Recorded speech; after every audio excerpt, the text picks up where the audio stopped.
예, 오늘은 데살로니가전서 2장 1절에서 16절 말씀입니다. 신약성경 데살로니가전서 살전이라고 써 있지요. 2장 9절에서 10절 두 절의 말씀 함께 합독하도록 하겠습니다. 시작. 형제들아, 우리의 수고와 애쓴 것을 너희가 기억하리니 너희 아무에게도 폐를 끼치지 아니하려고 밤낮으로 일하면서 너희에게 하나님의 복음을 전하였노라. 우리가 너희 믿는 자들을 향하여 어떻게 거룩하고 옳고 흠 없이 행하였는지에 대하여 너희가 증인이요 하나님도 그러하시도다. 아멘. 오늘은 너희가 증인이요 라는 말씀으로 박철수 목사님께서 말씀 전해주시겠습니다. 데살로니가 교회가 바울이 얼마 동안 목회를 했다고요? 3주. 그래서 어떤 학자들은 3주가 워낙 짧은 기간이기 때문에 그 새 안식일이라는 게 아마도 3개월 동안은 되지 않겠느냐, 그렇게 해석하는 학자들도 있습니다. 근데 성경 말씀대로 우리가 받아들인다면은 바울이 데살로니가 교회, 좀 더 이제 정확하게는 야손의 집에서 모였죠. 그게 3주 동안 말씀을 전했는데 제가요 가슴을 쳤어요. 바울은 3주 동안 초신자들 데리고 말씀을 전해갖고 그 사람들을 회심하고 교회를 형성하고 믿음을 지키고 이랬는데 저는 지금 5년째 말씀을 전하고 있는데 나는 뭐하고 있는 건가, 이런 자괴감이 갑자기 몰려오더라고요. 아무튼 바울은 3주 동안 말씀을 전했습니다. 데살로니가전서 오늘 본문 2장 1절 2절 보면은 1절 보면은요. 형제들아, 우리가 너희 가운데 들어간 것이, 들어갔다는 이야기가 복음 전하러 지금 들어간 거죠. 헛되지 않은 줄을 너희가 친히 아나니. 내가 복음 전하는 게 헛된 일이 아니었다. 그 사실을 누가 안다? 나뿐만 아니도 너희들도 그 사실을 알고 있다. 이 말은 뭔가요? 복음을 전하는 게 내가 복음을 전했다. 그 사실을 내가 알고 있다. 그걸로 그치지 않는다는 거죠. 그 사실을 누가 알고 있다? 복음을 전달받은 사람들도 알고 있죠. 목격하고 있죠. 목격자를 뭐라고 그러나요? 증인이라고 그러잖아요. 우리가 어떤 사건이 일어났을 때 범인이 가장 두려워하는 게 뭔가요? 증인이 있는가 없는가. 이게 이제 굉장히 두려운 일이죠. 증인이 있다 그러면은 범죄 사실이 드러나잖아요. 나쁜 일에서. 근데 지금 바울이 복음을 전했다. 근데 목격자가 있다. 증인이 있다. 그 증인이 누구다? 데살로니가 교인들이다. 그 이야기는 뭔가요? 바울이 복음을 올바로 전했는지 아니면은 그르게 전했는지 그걸 데살로니가 교인들이 알고 있다. 친히 안다고 지금 이야기를 하고 있어요. 2절 보면은 이 사람들이 뭘까지도 알고 있다. 우리가 먼저 빌립보에서 당한 고난과 능욕을 알고 있다. 바울과 일행들이 빌립보에서 어떤 일을 당했나요? 그 귀신 들린 여종을 고쳐주고 고소당하여서 매를 맞고 감옥에 갇혔다가 지진이 일어나서 풀려나죠. 그 가운데 어떤 일이 있었나요? 자결하는 간수를 말렸고, 그리고 내가 어찌하면 구원을 얻겠습니까? 간수의 말이 바울이 대답하죠. 주 예수를 믿으라. 그리하면 너와 네 집이 구원을 받으리라. 그래서 간수와 간수집 사람들이 세례를 받고 구원을 받았다. 그리고 바울과 일행들이 빌립보에서 추방당했다. 그 일을 데살로니가에 있는 사람들이 안다는 이야기죠. 왜요? 빌립보나 데살로니가는 어디? 마게도냐의 도시들입니다. 인접한 도시입니다. 그래서 인접한 도시의 빌립보에서 일어났던 일을 데살로니가 사람들도 이미 알고 있는 거죠. 그런데 어땠나요? 우리 같으면은, 보통 사람 같으면은 거기서 능욕을 당했어. 고난을 겪었어. 그러면은 좀 쉬었다가 몸과 마음이 회복된 다음에 그 다음에 복음을 전해야지 이럴 거 아니에요.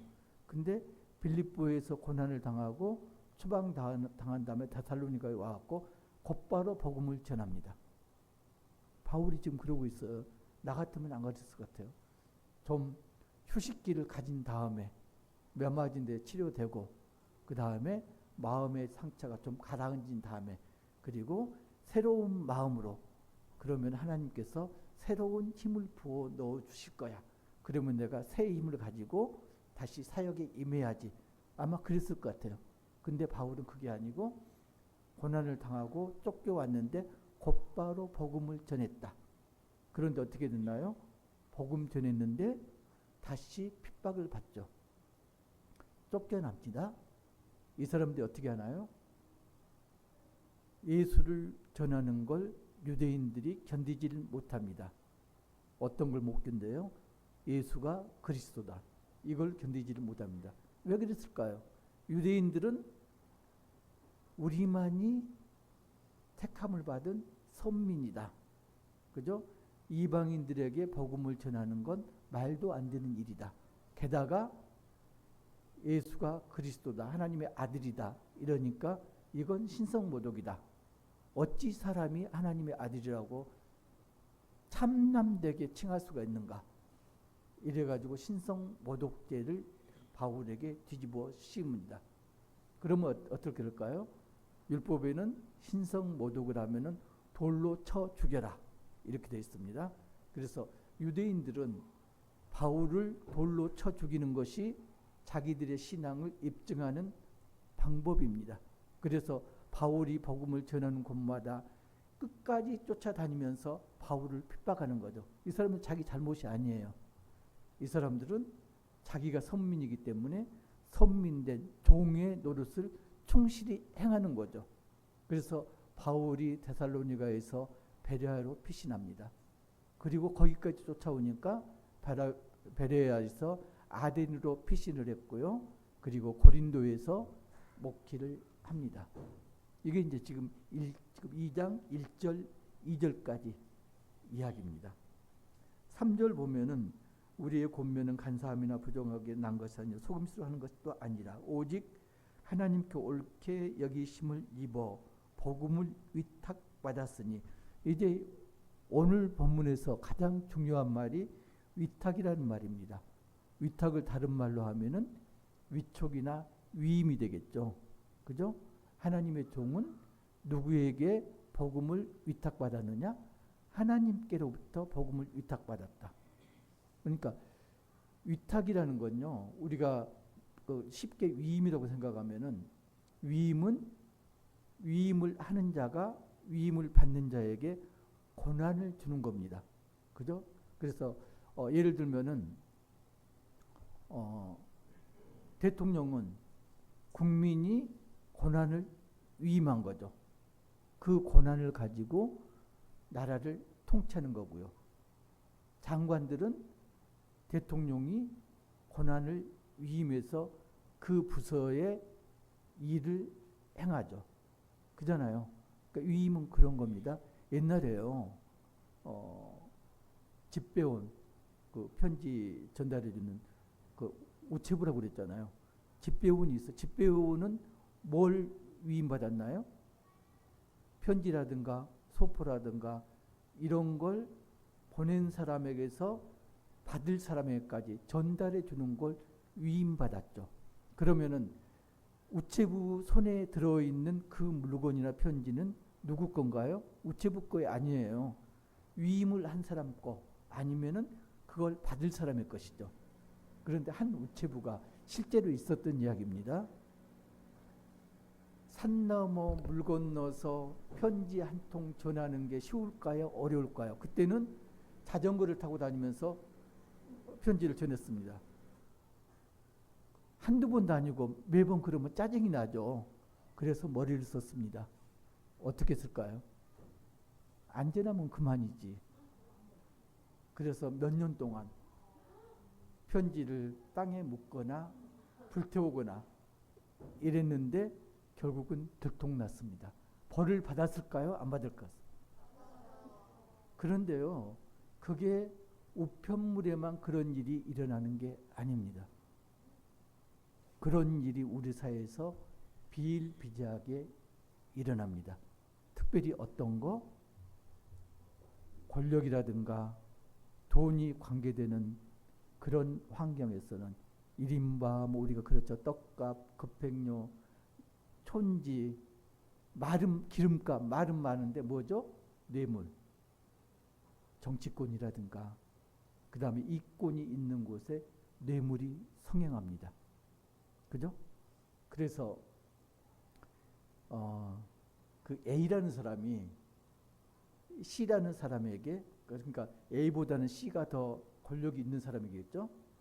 A가 C에게 뇌물을 전달하는데 직접 전달하지 않고 C를 잘 아는 B에게 부탁해서 뇌물을 전달합니다. 많이 그러잖아요. 중간책이 있잖아요. 그래서 일이 생기면은 난 그런 일이 없다. 꼬리를 자르고 중간책이 뒤집어 쓰잖아요. 지금 많이 그러고 있죠. 지금 현재 일어나는 게 그 사건 하나가 있죠. 이해창 전 민주당 대표에게 어디죠? 쌍방울. 거기에서 뭐 대북 송금하고 그 다음에 그 매달 용돈으로 얼마쯤 줬을 것 같아요? 이해찬 대표한테 용돈을 줬대요. 누구? 이뭐뭐 평화경기부지사를 통해서 줬대요. 얼마나 줬을 것 같아요? 한 달에? 용돈으로. 난 한 30만 원 줘도 굉장히 큰 것 같은데 3천만 원씩 줬대요. 근데 지금 그게 도중에서 안 받았다, 줬다. 배달 사고가 일어났습니다. 자, 만약에 그 돈을 받았다 그러면은 이해찬 전 대표는 뇌물을 수수한 겁니다. 그죠? 안 받았다고 그러면은 중간에서 배달 사고가 일어난 거죠. 그죠? 그러면은 그 이뭐뭐 평화부지사는 만약에 그 전달할 돈을 자기가 착복했다면은 횡령죄에 해당할까요? 안 할까요? 우리 법을 전공하신 최 장로님, 횡령죄에 해당할까요? 안 할까요? 횡령죄에 해당하지 않습니다. 왜 그러냐면은 불법적인 물질은 그게요, 그걸 가진 사람이 임자입니다. 아니, 다른 죄로 받아요. 그 횡령죄만 없다는 이야기예요.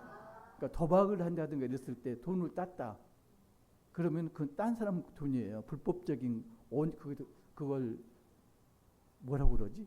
전문 용어가 있는데 기억이 안 나니까 놔두고, 그게 이제 불법적인 자금이기 때문에 그건 합법적인 돈이 아니다.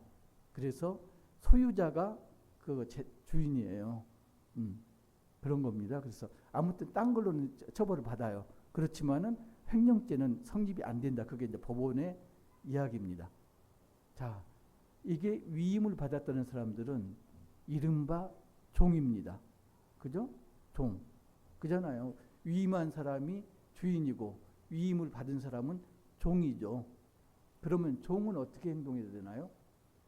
종은 주인이 원하는 걸 해야 되는 거죠. 주인이 뭘 기뻐하겠어요? 내 종이 내 뜻대로 행하면 기쁜 거죠.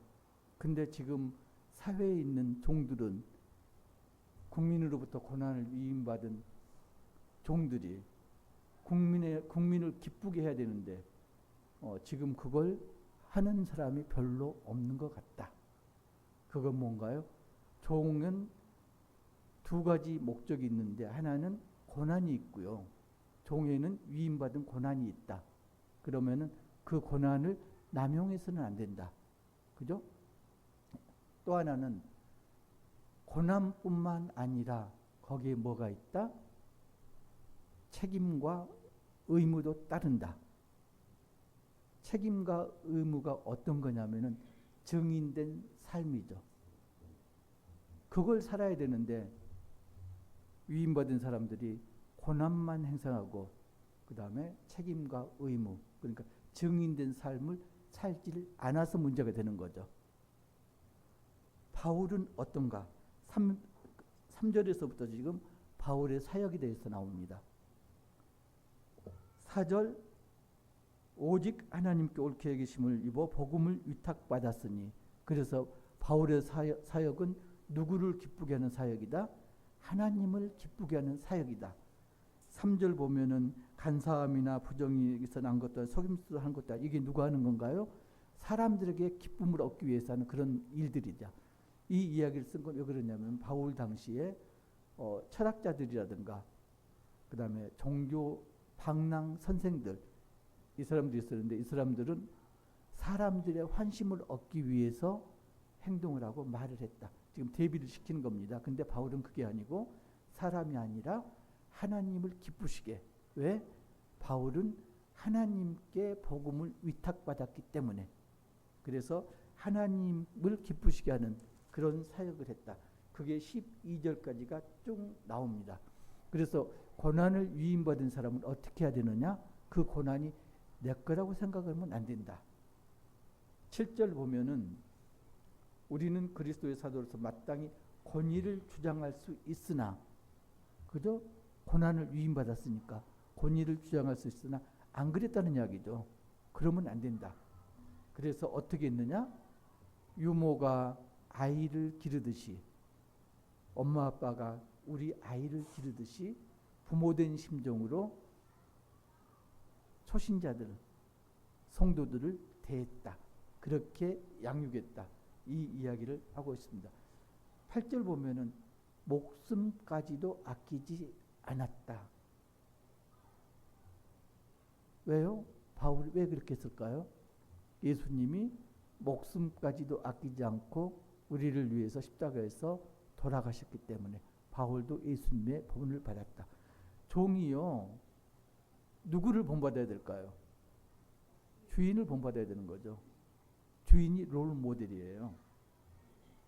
그래서 바울이 지금까지는 종된 본분을 행했는데 9절부터 12절까지는 증인된 삶을 지금 이야기하고 있습니다. 9절 보면은 형제들아 우리의 수고와 애쓴 것을 너희가 기억하리니 너희 아무에게도 폐의를 끼치지 아니하려고 밤낮으로 일하면서 너희에게 하나님의 복음을 전하였으니, 하나님의 복음을 전하는 건 종으로서의 소명입니다. 그런데 삶을 어떻게 살았느냐? 밤낮으로 일하면서, 그죠? 마땅히 교회로부터 생활비를 받아서 생활할 수가 있었는데, 물론 이제 아주 어린 교회니까 그게 안 될 수도 있겠지만은 그게 이제 마땅한데 그러지 않았다. 그래서 복음을 전하고 남는 시간은 일을 했다. 먹고 살기 위해서 일을 했다. 이 이야기를 하고 있습니다. 그러니까 복음을 전하는 거하고 그 성경에서 그런 이야기 나오죠. 곡식을 밟아 뜨는 소에게 망을 씌우지 말라. 그 이야기가 뭔가요? 일하는 소는 먹여야 된다. 복음을 전하는 하나님의 종들은 그 삭을 받아야 된다. 그 이야기인데 바울은 거기에서 지금 벗어났습니다. 그게 부담이 될까봐, 그게 올무가 될까봐 생활비를 받지 않고 내가 일하면서 먹고 살았다. 이 이야기를 하고 있습니다. 그러면서 10절 보면요. 우리가 너희 믿는 자들을 향하여 어떻게 거룩하고 옳고 흠없이 행하였는지에 대하여 너희가 증인이요 하나님도 그러하시도다. 야, 증인이 지금 보면요. 증인이 세 가지가 있습니다. 여기서 보는 건 너희가 증인이다. 복음을 받는 신자들이 내 증인이다. 왜? 내가 행하는 걸 보고 들었으니까. 또 하나는 하나님도 내 증인이다. 왜? 하나님께서 나를 택하셔가지고 종으로 삼으셨으니까. 그죠? 증인은 지금 둘이 나옵니다. 하나님이 내 증인이고, 그리고 내 곁에 있는 사람들도 내 증인이다.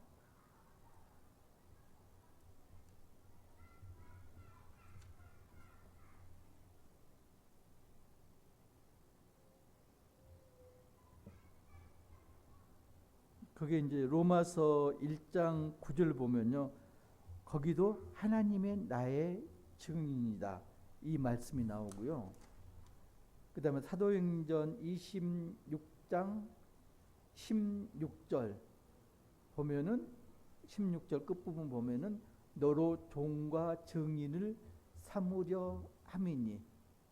자, 너로 내 종과 내 증인이. 어떤 말인가요? 하나님이 종의 주임이면서 또한 종도 하나님의 증인이다. 자, 증인이 세 가지가 있습니다. 하나님이 내 증인이다. 사람들이 내 증인이다. 그리고 나는 하나님의 증인이다. 그걸 더 연역하면 어떻게 되나요? 사람들의 증인이 나다. 나도 사람들의 증인이 된다. 서로가 서로의 증인이다. 이 이야기를 하고 있습니다. 이사야서를 보면요. 이사야 43장 10절 여기도 보면은 너희는 나의 증인, 나의 종이다. 이제 이렇게 하고 있습니다. 우리가 이제 그냥 쉽게 이야기하는 건 나는 하나님의 종이다. 그건 우리가 쉽게 알 수가 있고요. 그 다음에 조금 더 나가면은 나는 하나님의 증인이다. 여기까지는 생각하는데 그 다음 단계는 생각을 안 합니다. 나도 하나님의 증인이고 사람들도 내 증인이다. 자, 행동을 어떻게 해야 되나요? 증인이 뭐라고요? 사실을 목격하고 알고 있는 자가 증인입니다. 그죠? 그러면은 내가 하나님의 종이고 증인이라고 그러면은 내가 하나님의 종과 증인답게 사는 걸 누가 증언해 주나요? 증인들이 증언해 주죠. 그게 누군가요? 하나님이 증언하시고요. 그리고 나를 목격한 사람들이 나에 대해서 증언을 해 주는 거죠. 그러니까 나를 보고 있고 참되고 아닌가를 목격하는 사람이 있다면은 내가 내 책임을 소홀히 할 수 있을까요? 절대 없는 거죠. 근데 지금 배달 사고가 난 건 왜 났다? 고난만 생각하고 그리고 증인된 삶을 살지 않은 거죠. 그래서 사건이 일어났을 때 자꾸 꼬리를 자르잖아요. 난 그런 적 없어. 대질신문 하는데 나는 안 해. 구차하게 변명되잖아요. 내 부하하고 나는 대질신문 할 수가 없어. 이건 우리 부대의 사기 문제 이러고 있잖아요. 이게 왜 그런가요? 증인된 삶을 살지 못했기 때문입니다. 그 다음에 13절부터 보시면은 이게 13절 후반부에 보면은 하나님의 말씀을 받을 때 사람의 말로 받지 아니하고 하나님의 말씀으로 받음이니. 바울이 칭찬을 하고 있습니다. 데살로니가 교인들이 바울이 복음을 선포할 때 그걸 사람의 말로 받아들이지 않고 하나님의 말씀으로 받아들였다. 들을 수 있는 자는 들을지어다. 하나님의 말씀이 어떤 거라고요? 몇 번 제가 이야기했었죠? 일단 나는 하나님의 말씀을 아직까지 들어본 적이 없어 하시는 분. 하나님의 말씀은 어떤 분들은 하나님은 나한테 도대체 말씀을 해주시잖아요. 그런 분들 꽤 돼요. 나는 하나님의 말씀을 들어본 적이 없어요. 이건 하나님의 말씀이 뭐라는 걸 이걸 알지를 못하는 거예요. 하나님의 말씀은 우리가 흔히 접할 수 있는 게 뭐죠? 성경 말씀이 하나님의 말씀이죠. 그죠? 성경 말씀. 그러니까 하나님의 말씀을 못 들었다는 이야기는 성경을 안 봤다는 이야기예요. 그죠? 성경을 안 봤으니까 하나님의 말씀 못 들었지. 또 하나는 강단에서 선포되는 설교 말씀이 하나님의 말씀이죠.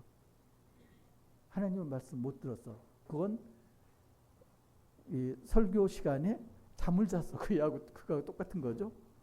또 하나는 사람들을 통해서 하나님의 말씀이 전달될 수도 있죠. 내가 어떤 일이 있는데 우연히 만난 사람 입에서 예기치 않는 말을 들을 때 하나님의 말씀일 가능성이 있습니다. 또 하나는 자연을 통해서 그 자연 속에는 환경이라든가 사건이라든가 사고가 들어갑니다.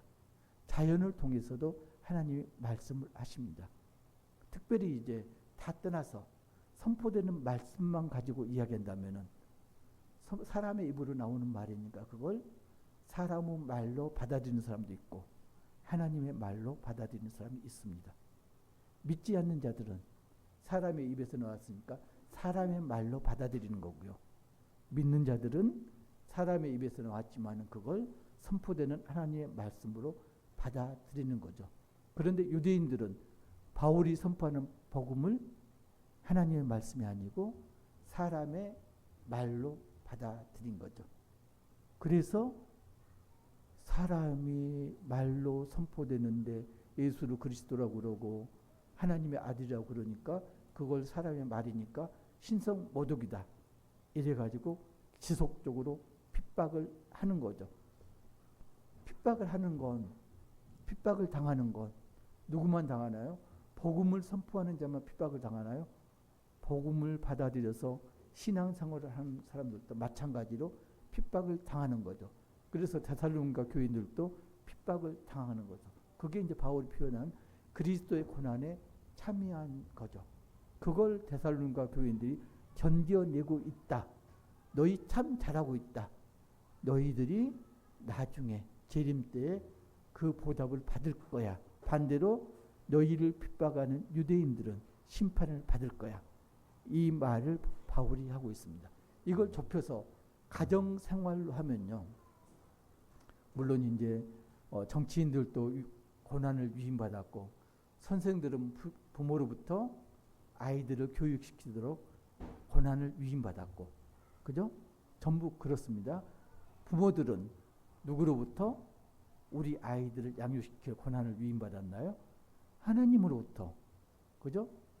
여러분들이 누가 애 키우라고 했나요? 이웃집 사람이? 아니잖아요. 하나님으로부터 고난을 위임받았습니다. 그 이전에 여러분들 그러죠. 남자와 여자가 만났는데 뭐 3초 만에 이렇게 찌릿 통한다면서요. 그래가지고 결혼했나요? 그것도 하나님께서 예비하시고 만나고 부부가 되게 하신 거죠. 주례하는 선생님이 성혼이 성립되었습니다. 성혼 선언을 해가지고 부부가 되었나요? 하나님께서 예비하신 거예요. 너는 남자는 반쪽이고 여자도 반쪽이니까 반쪽이 합쳐져서 온쪽이 되어라. 이래가지고 하나님이 예비해갖고 부부가 됐거든요. 그러면은 하나님께서 어떻게 하라고요? 여자 부족한 걸 남자가 채워라. 남자가 부족한 걸 여자가 채워라. 그래서 0.5 플러스 0.5가 하나가 되어라. 이렇게 하셨거든요. 근데 보통 이제 우리 교회는 그런 사람이 없겠지만은 보통 남자들이 아내를 구박을 많이 합니다. 그죠? 무시도 많이 하고요. 안 그래요? 전혀 아니라는 표정이신데 일반적인 가정들이 그런 데가 많아요. 무시하고 구박하고 이런 게 많아요. 비하를 하죠. 뭐 소뚜껑 운전수 이런 식으로. 그리고 비하하는 말 중에 하나가 그거죠. 집사람. 좋은 뜻이기도 하면서 좋지 않은 뜻이기도 하죠. 비하라고 그러는데 그건 하나님께로부터 위임받은 고난을 지금 잘못 쓰고 있는 거죠. 아내도 마찬가지죠. 남편을 구박하고 그리고 바가지 긋고 또 뭐 하나요? 무시하고 경멸하고 왼수 이러잖아요. 경멸하고. 이것도 뭐다? 하나님께로부터 위임받은 고난을 잘못 쓰고 있는 거죠. 그게 어디까지 흘러가나요? 우리 아이들까지 흘러갑니다. 우리 아이들을 하나님께서 기뻐하시는 대로 기르라고 고난을 위임하셨는데 우리는 아이들을 어떻게 키우고 있나요? 내 마음대로 내가 옳다고 여기는 대로 아이들을 양육하고 있죠. 아이들은 어떠나요? 아이들을 또 마찬가지로 하나님께서 부모를 주셨죠. 고난을 위임하셨죠. 하나님의 고난을 부모에게 위임했는데 아이들이 그걸 인정을 하지 않아요. 그래서 매사에 청개구리죠. 부모가 하는 말은 독약보다도 싫어해요. 터치 불가, 노터치. 그래서 무조건 반사 그러잖아요. 옳은 이야기인데도 반사합니다. 그리고 며칠이 지나서 보니까 옳은 것 같아. 지가 손해일 것 같아. 그러면은 이제 슬그머니 옳다고 인정을 하기도 합니다. 이건 조금 싸가지가 있는 애들. 근데 대부분 애들은 부모 말이 알러지 항원으로 여깁니다. 무조건 무조건적으로 반대를 합니다. 이게 뭐라고요? 고난을 인정하지 않은 거죠. 또는 고난을 남용하는 거죠. 바울은 어떻게 했나요? 우리가 본받을 게 바울입니다. 바울은 예수님을 본받아서 종의 본분과 증인의 본분을 다했죠. 그런데 우리가 부모된 것은 종의 본분까지는 다한 겁니다. 그러면 그 다음에 할 게 뭔가요? 증인된 본분을 행해야 됩니다. 증인된 본분이 뭐라고요? 하나님께서 기뻐하시는 뜻대로 아이를 양육하는 거. 하나님이 기뻐하시는 뜻대로 아내를 섬기는 거. 하나님이 기뻐하시는 뜻대로 남편을 섬기는 거. 이게 증인된 삶입니다. 그걸 누가 목격하고 있다고요? 첫째는 내가 알고 있고요. 두 번째는 내 이웃이 알고 있고요. 가장 중요한 건 하나님께서 내 증인이시기 때문에 하나님께서도 알고 계시다. 자, 증인이 지금요. 하나님이 증인이고 내 이웃들이 증인인데 내가 지금 고난을 남용하거나 아니면은 고난을 무시하고 있다면은 내가 증인된 삶을 제대로 사는 걸까요?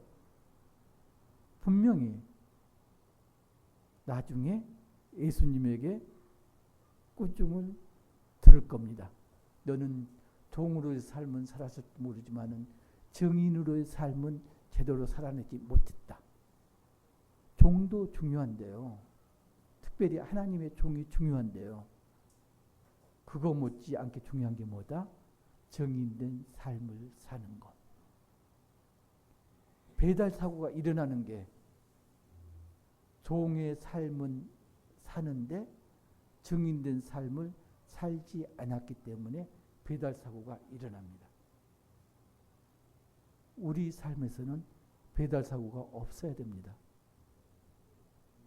남들은 그러든지 말든지 지금 배달 사고가 곳곳에서 일어나고 있는데 그건 우리 알 바 아니고요.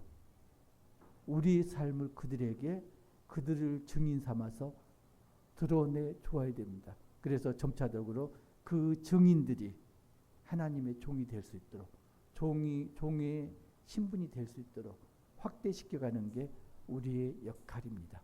우리가 종이 되었습니다. 그리고 증인된 삶을 삽니다. 그러면은 우리의 증인인 목격자들이 종의 신분으로 변화됩니다. 종의 삶을 살게 됩니다. 그리고 그 다음에 그들이 증인된 삶을 삽니다. 그러면 점차적으로 이 나라가 그리고 온 지구가 이 세상이 점차 종과 증인된 삶을 사는 그런 화목한 평화의 세상으로 이루어집니다.